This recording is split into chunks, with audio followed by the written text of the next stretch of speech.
Dalawang bagay po ang binibigyan din ng ating mga pagbasa ngayong araw. Una ay ang maayos na ugnayan natin sa Kanya, sa Diyos. At pangalawa, ang maayos na ugnayan natin sa bawat isa. Puntahan natin yung una. Ugnayan sa Diyos. Gusto ng Diyos na maayos ang ating buhay.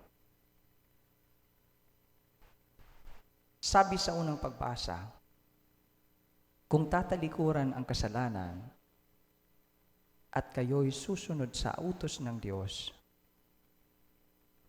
magiging maayos ang buhay natin. Kaya tinatawag niya tayong magbalik loob. Magbalik loob.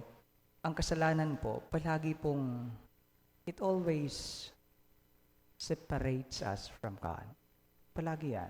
At sa bawat isa, hindi lang sa Diyos, at sa bawat isa, sinisira ang ating mga ugnayan. Kaya nga po, nitong mga nagdaang araw, inyo pong napansin na ang sakramento ng kumpisal ay available po every day. Makikita natin na kahit tayo nagkamali, ang Diyos gumagawa pa rin ng paraan para tayo'y makapagbalik doon. It is made accessible all the time para sa atin. He makes His mercy accessible to all. Bago po magmisa, 5:30, may pari po palagi sa likod. And we should take advantage of that grace. Karanasan. Maranasan ang habag ng Panginoon. Pangalawa,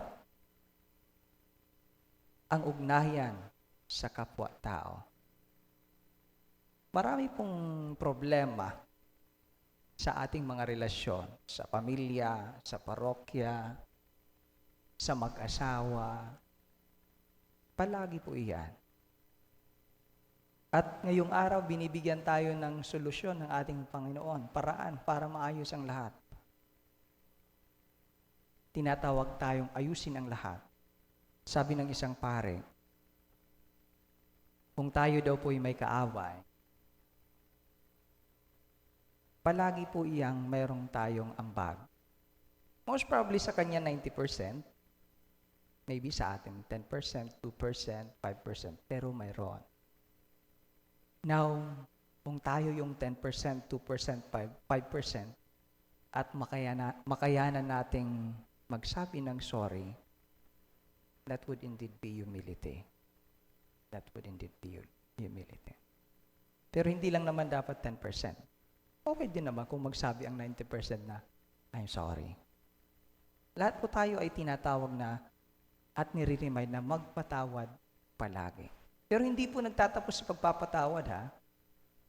Ang isa pang tawag sa sacrament ng confession ay sacrament of reconciliation. Hindi lang po tayo tinatawag na magpatawad. Tayo po'y tinatawag na magpatawad para maayos ang lahat. Kaya may naririnig ako, napatawad ko na siya pero iba na ngayon. Di ba? Ibig sabihin, hindi na ayos. Tayo po'y tinatawag na magpatawad para maging maayos ang lahat. And so today, God is reminding us to take advantage of the sacrament of confession. Ask for forgiveness. Ask forgiveness. Pangalawa, nire-remind naman tayo na makipag-ayos sa ating kapwa. Forgive. Magpatawad. Why? Para maayos ang buhay natin at para tayo'y maging banal.